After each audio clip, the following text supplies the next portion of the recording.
ఏంటి? కొంచెం అలా వస్తారా? ఎందుకు పిలుస్తున్నారు? రండి సార్.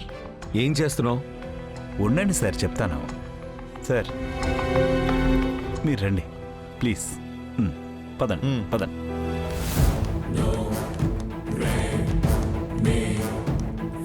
ఇప్పుడు ఎందుకు సార్ నన్ను ఇక్కడికి పిలిచారు?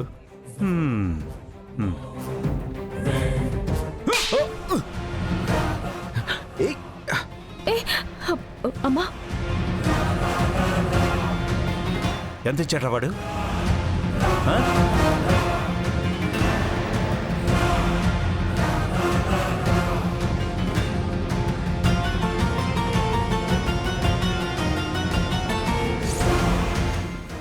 వచ్చా అన్నా, ఇక్కడే ఉన్నా. సరే సరే, ఏం పర్వాలేదన్నా, నేను చూసుకుంటా. మీరు డబ్బులు పంపించారుగా, నేను చూసుకుంటా. పాపులారిటీ ఉన్న ఝాన్సీ ఫుడ్ గురించి నా ఫుడ్ లాగులో దారుణంగా రాసి ఊరంతా కాండ్రించి ఉమ్మేటట్టు చేస్తానన్నా. నేను చూసుకుంటానన్నా. పని అయిపోయిన తర్వాత మీకు కాల్ చేస్తా. సరే అన్నా, ఉంటాను. బాయ్.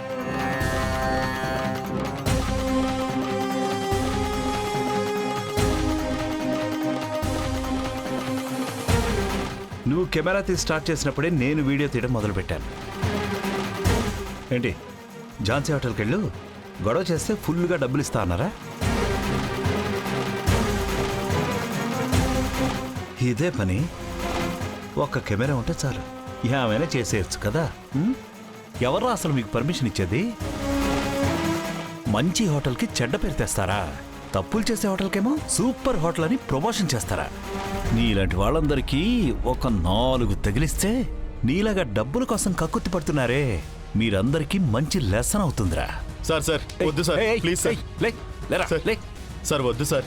సార్ సార్ డబ్బులు కాసిపడి తెలియకుండా చేశాను సార్. ఇంకెప్పుడైనా ఎక్కడైనా నేను కెమెరాతో చూశాననుకో. సార్ లేదు సార్, ఇక మీద వ్లాగింగ్ అంతా నేను చేయను సార్. ఇంకా ఏ హోటల్ని బాగాలేదని చెప్పను సార్. Sorry sir.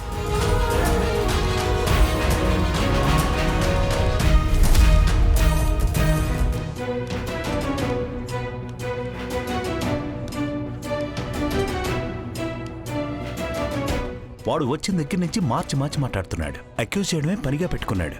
తినడానికి ముందే అందరి మీద అరుస్తున్నాడు. ఇదంతా కూడా ఏదో మోటివ్తోనే చేస్తున్నాడు.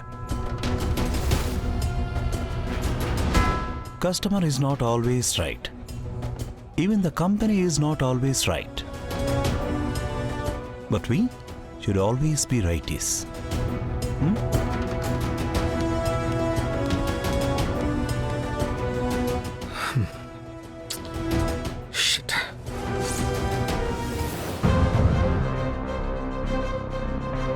ఆ అబ్బాయి చాలా తెలివైన వాళ్ళ ఉన్నాడు కదా.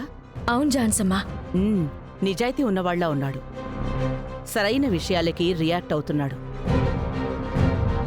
ఇంత తెలివైనవాడు ఇలాంటి పోస్టింగ్లో ఉండడం ఏమైనా బావుందంటావా? అతన్ని పూర్తి నిజాయితీని మనం యూజ్ చేసుకోవాలి. తప్పకుండా అమ్మా. అందుకే అతనికి నేను ప్రమోషన్ ఇద్దాం అనుకుంటున్నాను. కానీ ఏంటి? అంటే రవి సార్కి అతను అస్సలు నచ్చలేదు, అందుకే. అది నాకు తెలుసు బంగారి. కానీ అలా అని టాలెంట్ని మనం పక్కన పడేయకూడదు కదా. నేను రవితో మాట్లాడతాను. అలాగే అమ్మా. ప్రభుని రమ్మని చెప్పు.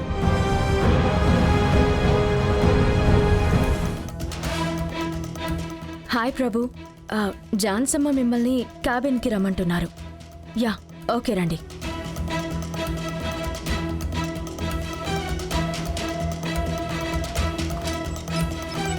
Excuse me ma'am.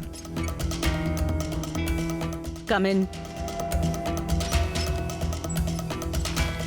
చెప్పండి మేడం, రమ్మన్నారట.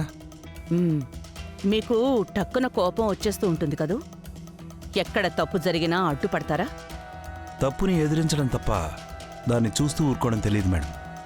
చిన్నప్పటి నుంచి అలాగే పెరిగాను. వెరీ గుడ్, అలాగే ఉండాలి. మీకున్న స్మార్ట్నెస్కి, సిన్సియారిటీకి మీరుండాల్సిన పొజిషన్ ఇది కాదు. ఇవాల్టి నుంచి మిమ్మల్ని సీనియర్ మేనేజర్గా నేను ప్రమోట్ చేస్తున్నాను. Thank you madam, thank you so much. Congratulations Prabhu. Thank you. ఇప్పుడున్న ఈ ఫైర్, సిన్సియారిటీ అన్ని విషయాల్లోనూ ఉండాలి. ఓకే మేడం, ఖచ్చితంగా ఉంటుంది. You may go now. Thank you ma'am, thank you.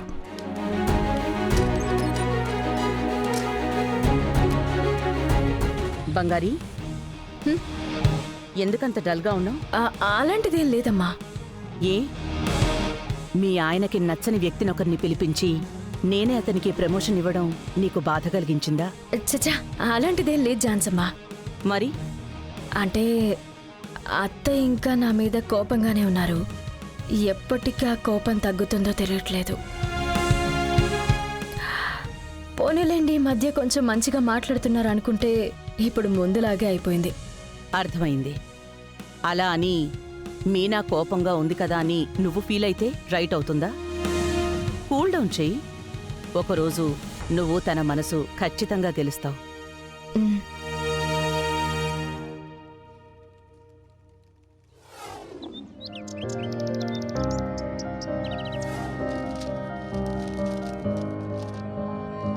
మావయ్య, కాఫీ.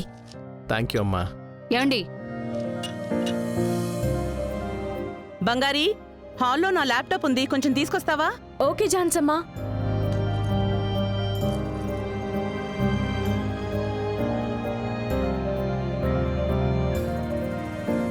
ఈ ఇంట్లో అన్నీ తనే చెయ్యాలి.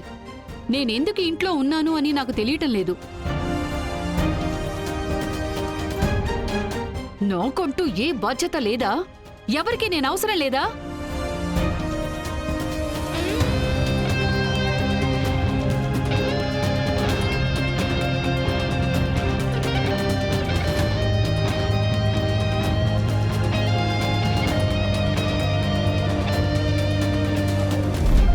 ఎందుకమ్మా ఝాన్సీ అమ్మ అందరినీ రమ్మని చెప్పారు? తెలీదే. ఏదైనా ముఖ్యమైన నిర్ణయం తీసుకోబోతున్నారంటావా? లేదు, అత్తయ్యని నిజంగానే ఇంటికి తీసుకురాబోతున్నారా? ఏయ్, అత్త నత్త అంటే పళ్ళు ఓడగొట్టి చేతిలో పెడతాను. ఎవరికి అత్త? లేదమ్మా, అంటే ఇలాంటి మాటలు మాట్లాడమని నీకెవరు చెప్పారు? మీ నాన్న చెప్తున్నారా? ఏంటి, ఏం మాట్లాడుకుంటున్నారు? నా పేరేదో వినిపించింది. ఏం లేదు నాన్న, ఊరికినే.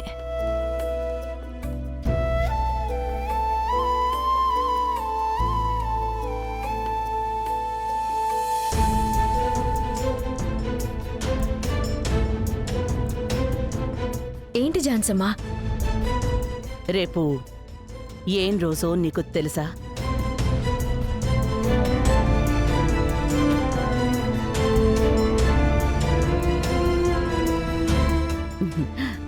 రేపు